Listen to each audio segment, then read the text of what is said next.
Alerte en Méditerranée, un film de 1938 de Léo Johannon, avec dans les rôles principaux Nadine Vogel, Pierre Freinet, Rolf Vanka, Kim Peacock, Jean Temerson, Louis Seigné, Emos, René Bergeron et Fernand Ledoux.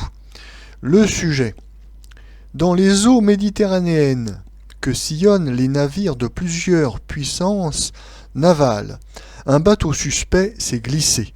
Les commandants français, allemands et anglais unissent leurs efforts qui aboutissent heureusement après des péripéties dramatiques.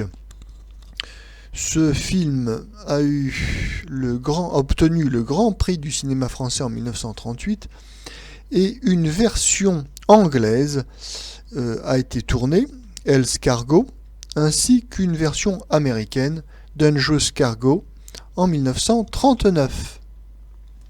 Chouette, un film sur la marine de guerre, ça va nous changer des cafés de Montmartre et des bals populaires de Ménilmontant et des arrière-salles enfumées. Mais en réalité, il faut vite déchanter, car un film sur la marine de guerre, certes, mais sans beaucoup de plans tournés en extérieur, montrant les bateaux en action, les équipages à la manœuvre.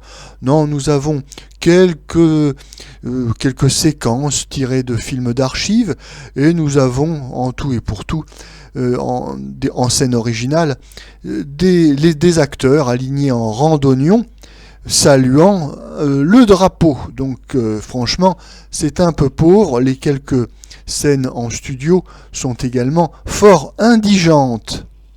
La seule scène d'action maritime, si l'on peut dire, se situe dans un bassin qui se trouve dans l'hôtel où résident les 3 commandants de navires qui sont les héros du film.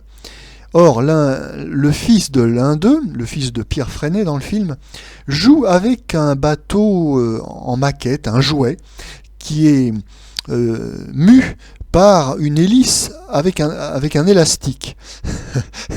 Et ce petit bateau jouet tombe en panne, et les 2 autres commandants qui se trouvent près du bassin rendent service à l'enfant et lui réparent son jouet.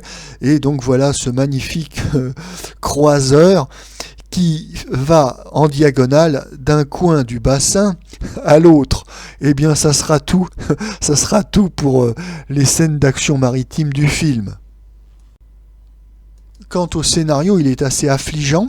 Nous avons 3 puissances maritimes amies pour les besoins du cinéma, la France, l'Allemagne, l'Angleterre, qui s'unissent pour combattre un mystérieux bateau, un bateau de trafiquants ou je ne sais quoi, on ne comprend pas très bien.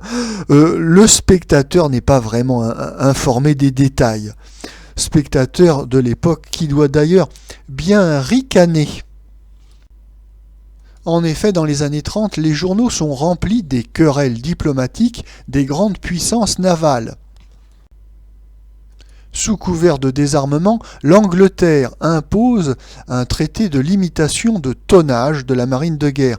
Cette mesure vise avant tout la France, qui est la 2e grande puissance navale, donc qui se trouve brimée par l'Angleterre. En revanche, les Allemands et les Italiens ont trouvé la parade. Ils construisent des petits bateaux de navettes rapides, lance-torpilles ou sous-marins, qui sont redoutables et qui ont un très faible tonnage. Les Français sont furieux contre les Anglais d'ailleurs qui d'une manière générale auront un comportement très hostile envers la France pendant toute l'entre-deux-guerres.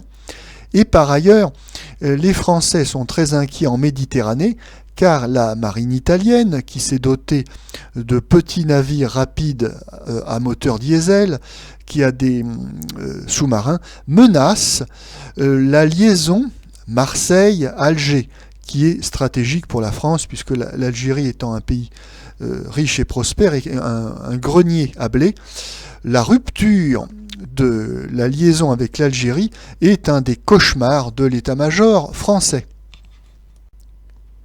Bien sûr, on comprend que pour des raisons diplomatiques, le film Alerte en Méditerranée ne puisse pas désigner l'Italie comme la puissance ennemie. Mais encore faudrait-il que le scénario soit un peu étoffé et qu'il ne sombre pas dans l'invraisemblance et le ridicule. Notons à cet égard que l'intrigue du film maritime Veille d'armes de 1935 était mieux ficelée. Alors il s'agissait encore une fois d'un bateau non identifié, mais le récit était mieux conduit et plus vraisemblable, même si, par ailleurs, le film Veille d'armes était un film gâché par une sombre histoire de cocufiage qui malheureusement coulait, c'est le cas de le dire, coulait complètement l'intérêt du film.